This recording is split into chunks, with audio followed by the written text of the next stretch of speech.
ମୋ ନାଁ ପୁଲିନ ଖୁଣ୍ଟିଆ ବ୍ୟାସନଗର। ଦେଖନ୍ତୁ ବର୍ତ୍ତମାନ ଓଡ଼ିଶା ଭାରତବର୍ଷରେ ଏକ ଚର୍ଚ୍ଚାର କେନ୍ଦ୍ରବିନ୍ଦୁ ହେଇଛି।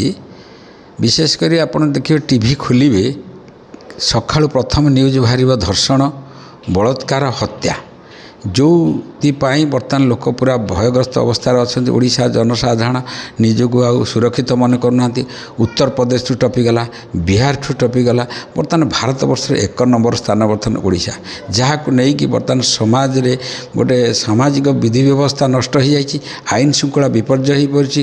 ଲୋକମାନେ ସାଧାରଣ ଲୋକ ଘରୁ ବାହାରିକି ସନ୍ଧ୍ୟାବେଳକୁ ଫେରିବେ ଏ ଭରସା ଆଉ ଲୋକଙ୍କ ମଧ୍ୟରେ ସୃଷ୍ଟି ହୋଇପାରୁନାହିଁ।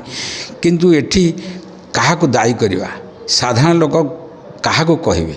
ତେଣୁ ସାଧାରଣ ଲୋକଙ୍କ ଭିତରେ ଯେଉଁ ପ୍ରଶ୍ନ ଉଠୁଛି, ଏ ଆଇନ ଶୃଙ୍ଖଳାକୁ ରଖିକି ମଣିଷର ଯେଉଁ ବଞ୍ଚିବାର ଯେଉଁ ରାହା ସେ ବର୍ତ୍ତମାନ ଏ ସମାଜରୁ ହରାଇ ବସିଲାଣି। ତେଣୁ ଆମେ ସାଧାରଣ ଲୋକଙ୍କ କଥା କହିବା ନ ଭଲ। ତେଣୁ ବର୍ତ୍ତମାନ ପୋଲିସ ପ୍ରଶାସନ ଯେଉଁ ଆକ୍ସନ୍ ନେବା କଥା ସେଥିରେ ପୁରା କୋହଳ ମନୋବୃତ୍ତି ଦେଖାହେଉଛି। ଏବଂ ରାଜରାସ୍ତାରେ କଣାସରେ ଦେଖନ୍ତୁ ଯେଭଳି ଭାବରେ ହତ୍ୟାକାଣ୍ଡ କରାହେଲା। ଆପଣଙ୍କର ବାଲିଅନ୍ତାରେ ଗୋଟେ ଯୁବକକୁ ପୋଲିସ ସାମ୍ନାରେ ଶହ ଶହ ଲୋକ ମାରିଲେ, ପୋଲିସ ତା ପଛପଟୁ ବାନ୍ଧିଛି। ଆପଣମାନଙ୍କ ଦ୍ୱାରା ଆମେ ବାଇଟ୍ରେ ଦେଖୁଥିଲୁ, ଭିଡ଼ିଓରେ ଦେଖୁଛୁ, ପୋଲିସ ଧରିଛି, ମାଡ଼ ହେଉଛି।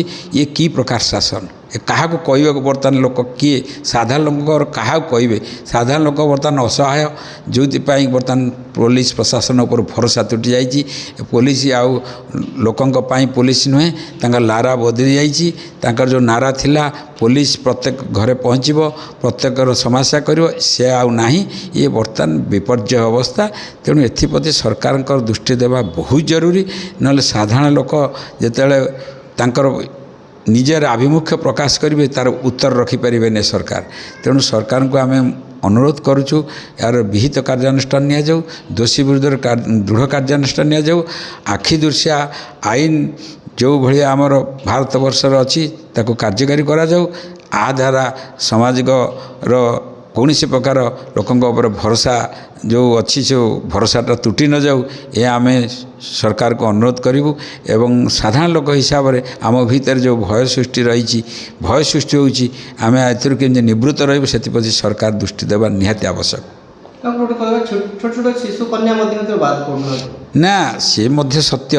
ଆପଣଙ୍କର ଦେଖନ୍ତୁ ଯେଉଁ ଆଗରୁ ଯେଉଁ ଇଏ ପୂର୍ବ ସରକାର ଯେଉଁ ଥିଲା, ଆମେ ପରୀ କୁହନ୍ତୁ, ପିହୁ କୁହନ୍ତୁ, ବିଭିନ୍ନ ଛୋଟ ଛୋଟ ପିଲାଙ୍କୁ ଯେଉଁଭଳି ଭାବରେ ଅପହରଣ କରାହେଇକି ହତ୍ୟା କରାଯାଇଛି, ଏବେ ମଧ୍ୟ ତାର ପୁନରାବୃତ୍ତି ହେଉଛି।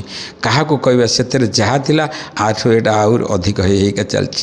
ତେଣୁ ବର୍ତ୍ତମାନ ସାଧାରଣ ଲୋକ ବର୍ତ୍ତମାନ ଏ ପ୍ରଶ୍ନ କରୁଛନ୍ତି, ଏ ପ୍ରଶ୍ନର ଉତ୍ତର ଦେବ କିଏ?